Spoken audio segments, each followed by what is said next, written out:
Now, last time we left our frazzled Jew in Jerusalem and Paul doing some and seeing some remarkable things. And Jesus is crucified in, let's call it 33 AD. And now we're moving in on 45 or 50. We're looking at 12 to 15 years after that. So more than a decade since the crucifixion. And believers in Jesus have spread beyond Jerusalem. And Paul is traveling from city to city preaching. And imagine you're one of these Jewish believers, like in Thessalonica or Rome, and you hear this guy, Paul, preaching and teaching for the first time. And you already believe that Jesus is Messiah. But what Paul is saying, and the fact that he's even saying it, sounds pretty much different. Paul brings the gospel that you already know, the gospel of God, the gospel of Christ, the gospel that Jesus is who he said he was and will save you, Gentile and Jew, and by faith in him, and expecting obedience to this king. That's one gospel that he was preaching at that national level. But he's got this individual gospel as well. He says in Galatians 3:28, there is neither Jew nor Greek, for ye are all one in Christ Jesus.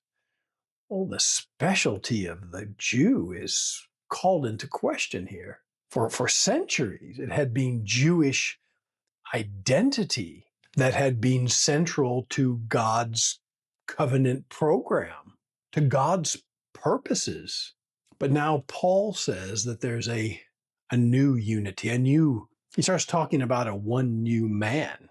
And in Ephesians 2:14, he says, he is our peace who hath made both one. And again in Ephesians 2:15, to make in himself of twain one new man. This is something entirely new. This is not Jews ruling Gentiles, but of course that's right, because this is not kingdom. This is not the prophetic kingdom. This is a gospel, if you will, during the timeout. God has called a timeout. Paul is the apostle to the timeout. And this isn't Gentiles becoming Jews, which many Christians today have the feeling that, shouldn't we, aren't we Jews now? No, it's something different. It's a new body of believers.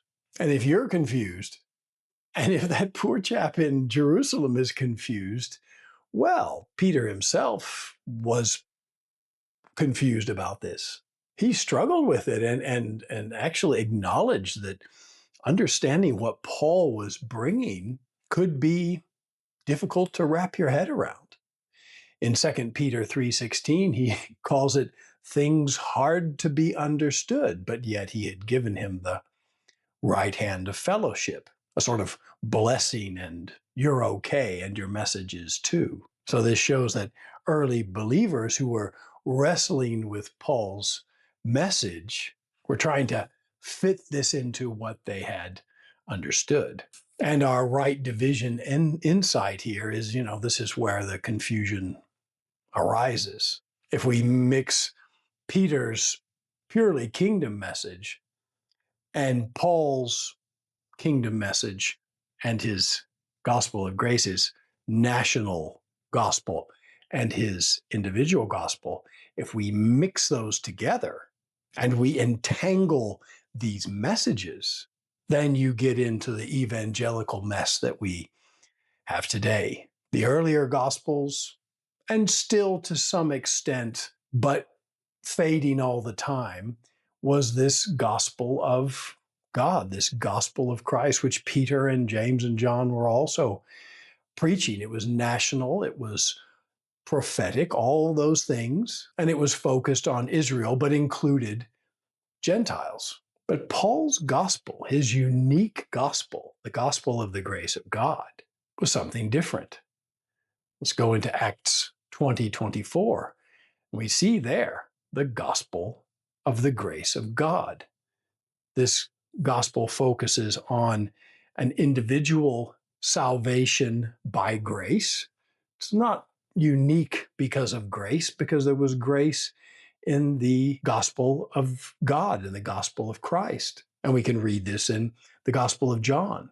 But it's apart from the national program and doesn't have any of Israel's promises in it. It has a different hope and it has a different calling.